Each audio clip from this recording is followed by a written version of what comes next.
নমস্কার বন্ধুরা, সৌমেন পায়রার একটি ব্লগসে আপনাদের সবাইকে স্বাগত জানাই। আজ আমরা সকাল সকাল বেরিয়ে পড়লাম শিলংয়ের লোকাল সাইট সিনের জন্য।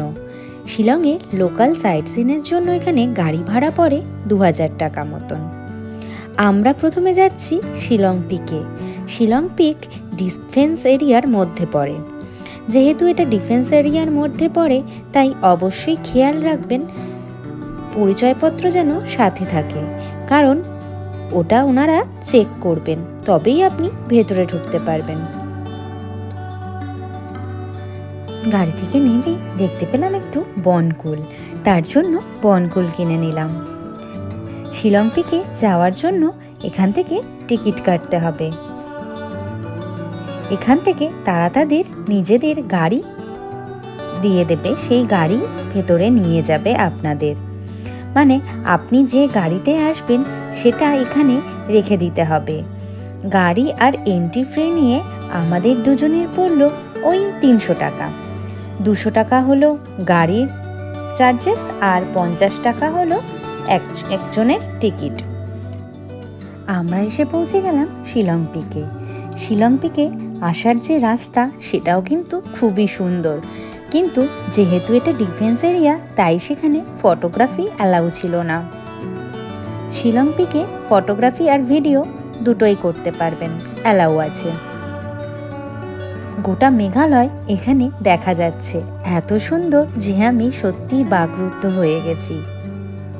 প্রত্যেকটা পাহাড়ের সাথে প্রত্যেকটা পাহাড়ে যে এতটা তফাৎ, সত্যি না এলে, নিজের চাক্ষুষ না করলে বুঝতে পারতাম না।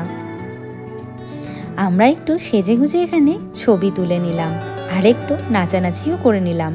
আমাদের সাথে যোগ দিয়েছিল আবার অরুণাচল থেকে কয়েকজন, তাই সবাই মজা করে একটু নাচ করে নিলাম।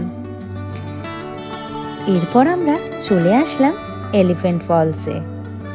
এখানে এন্ট্রি ফি হলো 100 টাকা করে। এখানে 3টে ফলস আছে।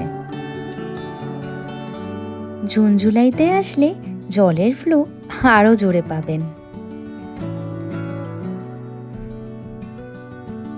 কি সুন্দর লাগছে, তাই না? এখানে বোটিংও রয়েছে, কিন্তু এখন যেহেতু জলের ফ্লোটা কম, তার জন্য বোটিংটা এখন নেই। যাই হোক, নামতে তো খুবই ভাল লাগে, উঠার সময় তো যত কষ্ট।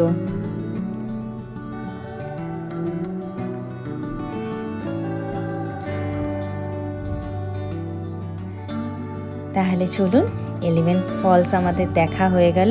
আজকের ব্লগটা আমি এখানেই শেষ করছি। আবার দেখা হবে পরবর্তী ব্লগে নতুন কোনো জায়গায়। আপনারা কিন্তু অবশ্যই আমার সাথে থাকবেন, আর ভালো লাগলে একটা লাইক করতে কিন্তু ভুলবেন না। সবাই সুস্থ থাকবেন, ভালো থাকবেন, সাবধানে থাকবেন, আর আমার চ্যানেলটাকে একটু সাবস্ক্রাইব করে নেবেন আর শেয়ার করে নেবেন। আবার দেখা হবে পরবর্তী ব্লগে।